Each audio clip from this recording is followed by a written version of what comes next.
자, 우리 먼저 살펴볼 개념은요, 정보의 이해라는 주제로 살펴보는데, 먼저 정보라는 얘기를 한번 해보도록 하겠습니다. 사실 우리 일상생활에서는 정보랑 데이터라는 말을 혼용해서 사용을 하고 있습니다. 자, 그런데 우리는 공부를 하는 입장이니까 일단 정보와 데이터를 먼저 구분해 보도록 하겠습니다. 자, 화면에 나와 있는 것처럼 데이터라는 것은 특정한 일에 유용하게 사용될지도 모르는 사실입니다. 이게 아직 쓰일지 안 쓰일지 모른다라는 것이죠. 그래서 우리가 있는 그대로의 사실이라는 표현을 사용을 합니다.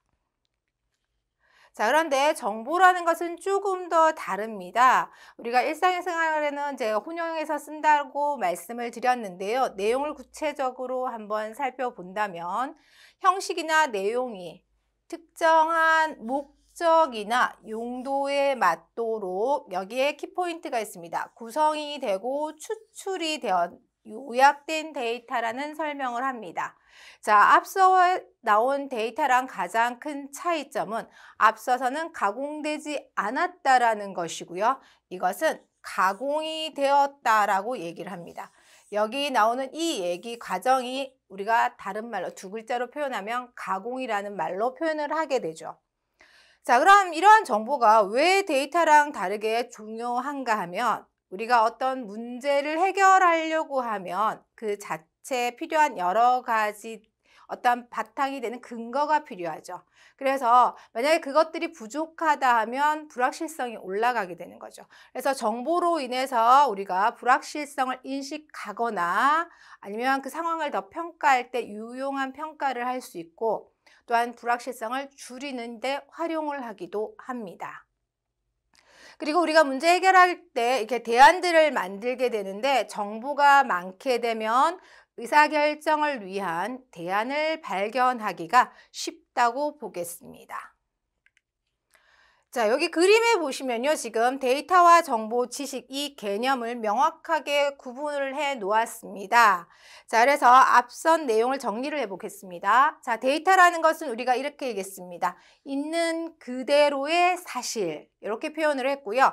중간에 제가 두 글자가 들어간다고 했죠. 자, 추출하고 요약했다고 얘기를 합니다. 그래서 우리가 가공이라는 표현을 쓰는데 그 가공을 하게 되면 이제 의미 있는 데이터가 되는 거죠. 그래서 그 의미 있는 데이터를 활용해서 우리가 어떠한 경영활동에 도움을 받기도 하고 일상생활에 도움을 받기도 합니다.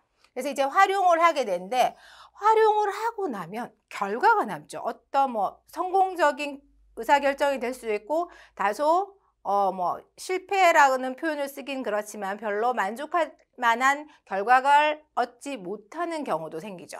자, 그러면 다음번에 우리가 그것을 내가 비슷한 상황을 만났을 때 활용할 수 있다라는 거예요. 그래서 그때 이제 쌓이게 되면 우리가 지식이라고 얘기를 합니다.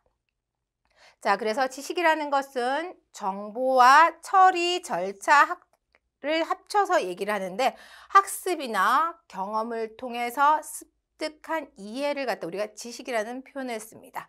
그래서 일상생활에서는 우리가 섞어서 쓰지만 이렇게 구분을 해주시면 좋겠습니다.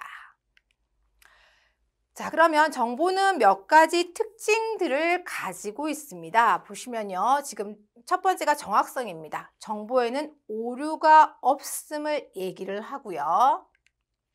자, 두 번째는 관련성입니다. 자, 정보를 필요로 하는 목적에 맞게 사용될 수 있어야 된다. 내가 예를 들어서 내가 은행에 가서 이제 예금을 하고자 한다. 그러면 나에게 가장 필요한 거는 예금 금리가 높은 은행이죠. 그래서 예금 금리가 필요한데 누가 나에게 정보라고 제공했는데 대출 금리를 제공했어요. 그러면 그것은 나에게 있어서 정보가 아니라는 겁니다. 그래서 내가 의사결정 내리는 거랑 관련이 있어야 한다라는 겁니다. 그래서 같은 내용의 정보라 하더라도 그 정보를 사용하는 목적에 따라서 관련성 정도는 달라질 수 있다라고 우리가 표현을 하고 있습니다. 자, 세 번째는요, 적시성입니다. 자, 이 얘기는 지금 표현하기는 시간적 가치 여부에 따라서 정보의 가치는 천차만별이라고 표현을 해놨는데요. 내가 꼭 필요할 때 정보가 있어야 된다는 게 바로